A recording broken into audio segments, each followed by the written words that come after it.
You're watching OnFire-TV.com, featuring news, interviews, and entertainment. Broadcasting from Radio On Fire Studios in Baltimore, Maryland, here's your host, Diamond K. Welcome back. Your man, Diamond K, in here, of course, OnFire-TV.com, RadioOnFire.com, WRF radio app. So it happened. Chris Rock finally addressed the Oscar slap and some other things on his Netflix special, which streamed live on Saturday from here in Baltimore at the Hippodrome. The Hippodrome in Baltimore, nice theater, downtown Baltimore.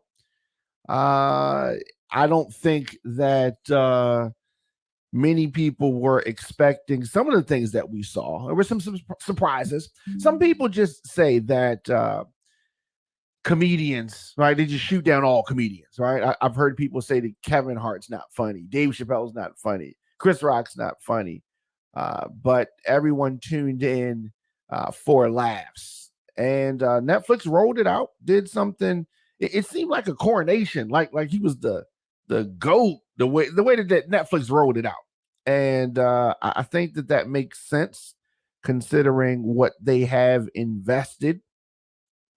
He titled the stand-up Selective Outrage. He hit on a wide range of topics: addiction, abortion, racism. Meghan Markle, she got it. The Kardashian family, wokeness. It was he talked about his own family, of course, his daughter. There were a lot of things. There were a lot of things, and so much to unpack. Did you enjoy this special? Did you think that Selective Outrage was funny? I definitely am interested to hear folks' thoughts. We've been kind of watching this and following this on social media, and I've seen a lot of different things. Some people thought it was funny, some people did not. Some people thought he did his thing, some people did not. Pretty much like everything. I don't know, where do you begin? Some of the jokes that he said was funny. Some things he said, I'm like, oh wow. Some people are going to be so upset about this. He talked about abortion. I thought he was a little extreme with some of that stuff. Just the way he worded it, it was definitely different. Transgender folks are going to be, I think many of them are going to be in their feelings about some stuff that he said. But Selective Outrage, I love the title. He said, Chris Rock, I have no problem with the wokeness. I have no problem with it at all. I'm all for social justice. I'm all for marginalized people getting their rights. The thing I have a problem with is selective outrage, he said. Selective outrage. You know what I'm talking about. One person does something, they get canceled. Somebody else does the same exact thing, nothing. You know what I'm talking about. The kind of people who play Michael Jackson songs but won't play R. Kelly. Same crime. One of them just has better songs. I feel him on that. I thought that was funny. Now a lot of people are going to have thoughts on that, but this is a comedian. He's someone who is often tackled sensitive issues. He's often done that, tackling the country's division. He's often done that. He said that America is in horrible shape right now. Oh, conservatives love that. They were like, ooh, we like where he's going. Chris Rock said that we got it worse than Ukraine. Yeah, I said it. You know why? Because Ukraine is united and America is clearly divided. Chris Rock joked. I thought that, as often is the case, there is truth in jokes. And he's right about that part. He said that if the Russians came here right now, half the country would say, let's hear them out. We are in a bad place right now. That is true. Right? That is true. Not just his interpretation, but that is a fact. You got Republicans that are, really sympathetic to the Russians. And I thought that was profound. I talked about his love life, talked about his wife and his divorce a bit. We've heard him speak about that before. He said that he did not get rich and stay in shape to talk about Anita Baker. Said that he's trying to smash Doja Cat. I thought that was hilarious. And this is, his first performance since 2018, first stand-up special since 2018, the tambourine special, which I enjoyed. He had a nice Prince necklace on, Prince symbol necklace that was cool. And tambourine, the title of his last stand-up is also a song title by Prince. It was interesting. They had a pre-show, they had a post-show. This was a different type of rollout than they normally do. And I'm sure that all kind of streaming services wanted to get a piece of Dave Chappelle, of Chris Rock doing this. But Netflix rolled out this live element and all of the different things that they did. And he wanted to bring it there. And I thought that he did a good job. To me, Netflix has shown that they still are the kings of this streaming service thing. Now, myself, I've been a Chris Rock fan for a long time. I can go back to some of his stand-ups, like Bring the Pain, which was groundbreaking. Here's the thing about comedians. I think it's like this for singers as well. When you're coming up, when you're hungry, you're coming up, you're relatable. But once you get money, once you've been rich for a long time, it's hard for you to come up with that material. It's hard. And sometimes, the comedians fall off because they're out of the element. The thing that brought them to the dance doesn't apply anymore because they're not struggling, right? The struggling comic. Chris Rock, far from a struggling comic. So it's definitely difficult to maintain that hunger. But what we had to see. You know what folks showed up for. Let me say this. The special was done in Baltimore. Here in Baltimore, my home, Hippodrome, downtown Baltimore. Now, many of you say it's randomly, like, why you pick Baltimore? Oh, Baltimore was for a reason. In my opinion, this is also Jada Smith. This is her hometown as well. And what better place to come and rip apart Jada Pinkett and Will Smith than her hometown, Baltimore, Maryland. So I definitely think that was something that played into why he chose Baltimore. So selective outrage, we knew that he was going to address it. There was no way around it.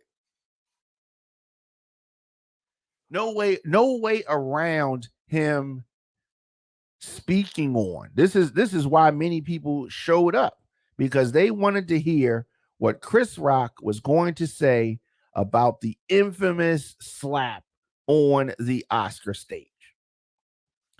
I thought that he had some interesting takes on it. There was a lot of he called her a lot of cuss words. And he made some profound observations talking about the entanglement, the infamous entanglement. And his thing is, all of these media outlets called you all kind of names talking about Will Smith, but you chose to take this stuff out on me. Selective outrage. You see how he brings the whole thing together? She hurt him way more than he hurt me. I think that's a true statement. He took a lot of predictable steps, nothing surprising there. I'm glad that he said it, got it off his chest. Me personally, I think he could have got it out the way earlier.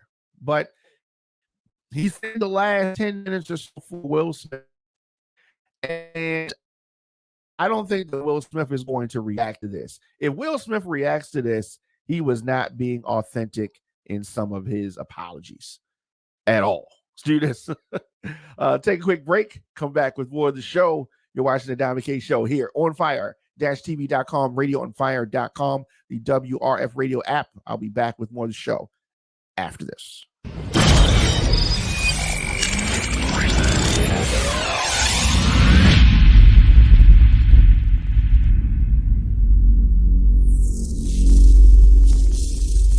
Looking for food that feeds your soul?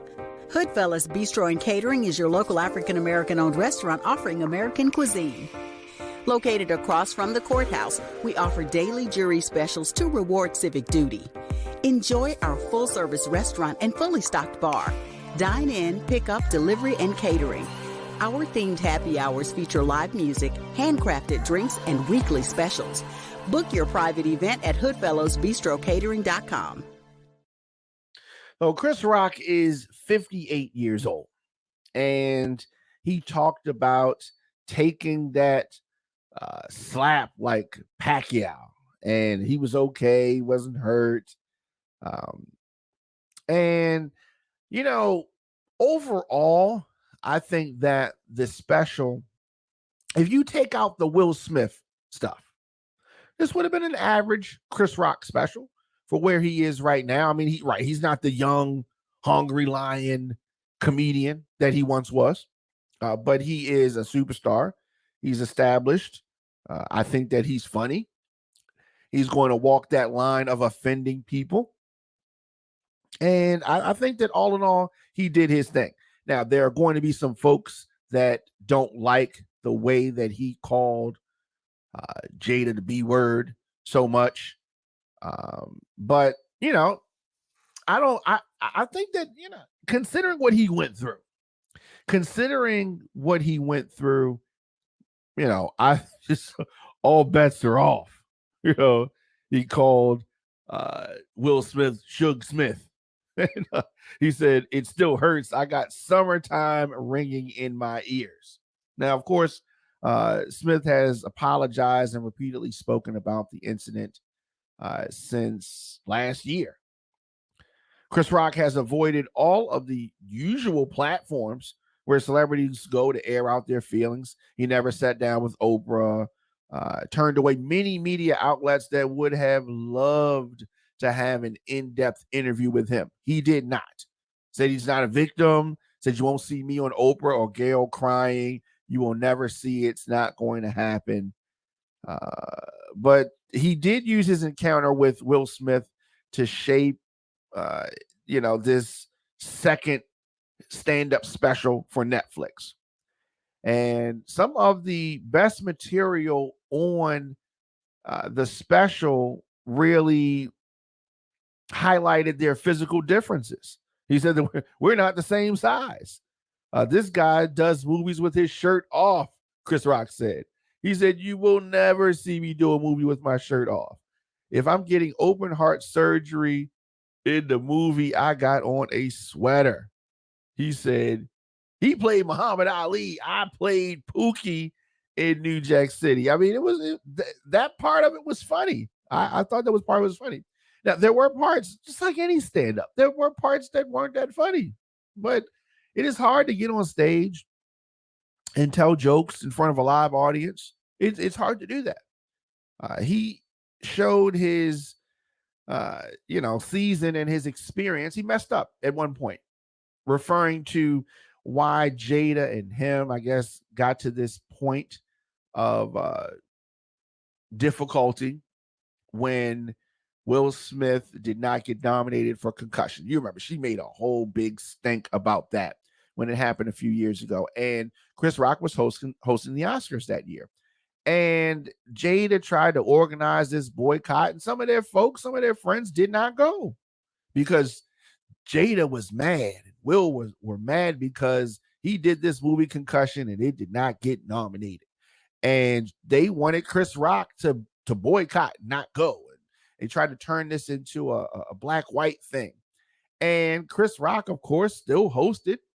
And that is what Chris Rock points to as being I guess, the catalyst for difficulty in their relationship.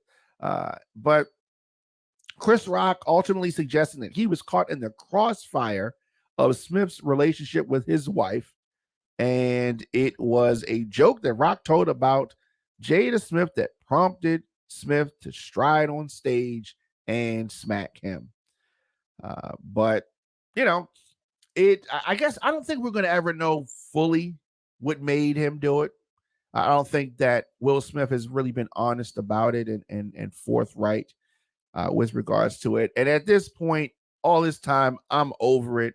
Hopefully, after this special, we don't have to talk about this no more. We don't have to hear about this no more. You know, I think that I think it's cool. I think that it's over with. Rock has been on tour, doing new material, part of his Ego Death tour. And with Dave Chappelle, some dates, Kevin Hart at some dates, and came here to Baltimore. I'm glad that he came to Baltimore. We have some nice venues. They're building up some really nice locations for artists, entertainers, stuff. I hope more acts bring it to Baltimore. But once again, this, I think, was a strategic thing. It wasn't about, Baltimore has some nice places, let me go to Baltimore. That's where Jada's from. We can make that happen. And that's what they made happen. And it's all good. It's all good. I think that there are going to be more live specials like this. They're not maybe going to be on the magnitude of a Chris Rock. They may not be, I don't want to say on the heels of, but a year after an infamous slap. And the Oscars are next week, ironically. And here we are. So all in all, on a scale of 1 to 10, I'm going to give the Chris Rock Selective Outrage Netflix special an 8. Like to hear your thoughts. Let me know in the comment section, Instagram, Facebook, Twitter, LinkedIn, TikTok, at The Diamond K Show. Of course, onfire-tv.com. I enjoyed the special. I enjoyed the special. My father is a huge Chris Rock fan. But he has even noted that he feels that Rock has fallen off over the years. And like I said, I think that that's due to the fact that as a celebrity, you cannot stay hungry forever. I did like the bit that he did about differences between women and men and women running the world. And he said that if Beyonce, as beautiful as she is, if she worked at Burger King, she could still marry Jay-Z, a billionaire rapper, businessman, entertainer. But if Jay-Z worked at Burger King, it does not go the same way. And that's definitely true. Onfire-tv.com, radioonfire.com, the WRF radio app. Of course, you want to get in touch with me, very easy to do that. On all social media, I am at The Diamond K Show. Of course, you can send all event flyers to djdiamondk@gmail.com so we can post those events. And if you want to send me music, booking, business info, contact djdiamondk@gmail.com. You miss any episodes of the program, stream them right now on fire-tv.com. Anywhere you get your podcasts, just search The Diamond K Show. I will see you guys tomorrow, 6 p.m. right here on fire-tv.com, radioonfire.com.